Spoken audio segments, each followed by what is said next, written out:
we could go ahead and add a couple extra bosses, and it's worth the work to do it here. So from this phase, we basically go into what we call a blockout.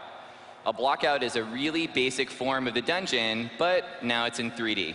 This basically means we can get in there in the game, we can play around in it, we can get a feel for the space, make sure there's enough room to fit the boss, the creatures that we want to spawn there, and make sure they fit. This is a really important time for the dungeon because this is when the scale changes. The scale is super, super important. We don't want to end up with a dungeon that's so big that players end up having to run super far distances, but like say when they wipe and they come back and they've got to run a really long ways. That's something that we don't like any more than you guys do. You can kind of see an example of a new idea we went with Oldawar with the teleporters that would let you quickly get back to the fight you were trying to get to, but still have a large dungeon. That concept of teleporters, definitely something that we'll be carrying forward into Icecrown Citadel. You'll definitely see that idea again there. So once we get to this phase of the blockout, it basically goes off to an artist at that point, because we feel really good about it, we feel strong about the dungeon, we're ready to go. Let's get it to the artists and let them start working their magic on it. So here's a couple examples of a blockout. This is what we like to call designer art here. Gladly, you guys don't ever have to play in any of these, but here you can just see it's just basically a quick look at what the insides of a dungeon like this would look like, just enough that we can get it in the game and make it playable. So this is a view of the old Doom dungeon that you saw a little earlier on the layout. So that's where you come in, you can choose to go left or right, and then there's an elevator shaft there in the middle. These are the kind of things we want to just get started early. Here's another view. This is a section actually in Icecrown Raid. And then I've got an in-game shot of just to show kind of the level of detail of how low level this stuff is. It's just kind of a quick view of what it looks like when we're working our way through. Now from here, basically we can kind of get into things like dungeon interaction. And this is where we talk about things like elevators, doors, and things that move around and kind of like give the players a chance to interact with the dungeon in a different way. So these would be things like, remember, like say the bridge from Serpent Shrine Cavern that led to Lady Vaj. That would be an example of an interactive item. We have to think about those things early and get them to the artist so we can make sure that we have tech that supports what we want to do.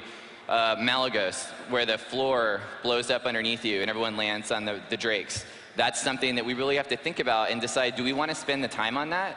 Is it worth it to do something like that? And I think in that case it really is, because it plays into the fight so well. At that moment the floor breaks, everyone falls, people that haven't done the fight freak out, and you know, that's something that we want. Some of those moments, in some places they fit, and we just have to think about them early and make sure that they go in the right places.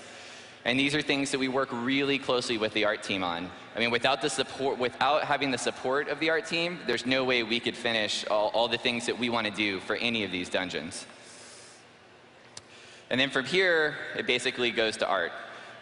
They start off with these amazing concepts, and this is kind of where we get inspired of what we want to do. An example of an awesome one is actually from Utgard Keep, that in that first room there where there's all those flames blowing out of those giant furnaces. That came in as a concept piece. Originally we just had that as, we thought it was maybe going to be a room full of blacksmiths kind of deal, just slamming some hammers on anvils. We got that piece of concept art and we were like, oh, we've got to turn this into a whole gameplay scenario where you've got to drop these Rykul, and that's what'll actually drop the fire and allow you to work your way around the room. It's an example like that where this concept art really comes in and just helps us, you know, take the dungeon to the next level. So at that point, we're still working really close with the art team. We're trading back and forth between the blockout and the kind of the next step of that final art.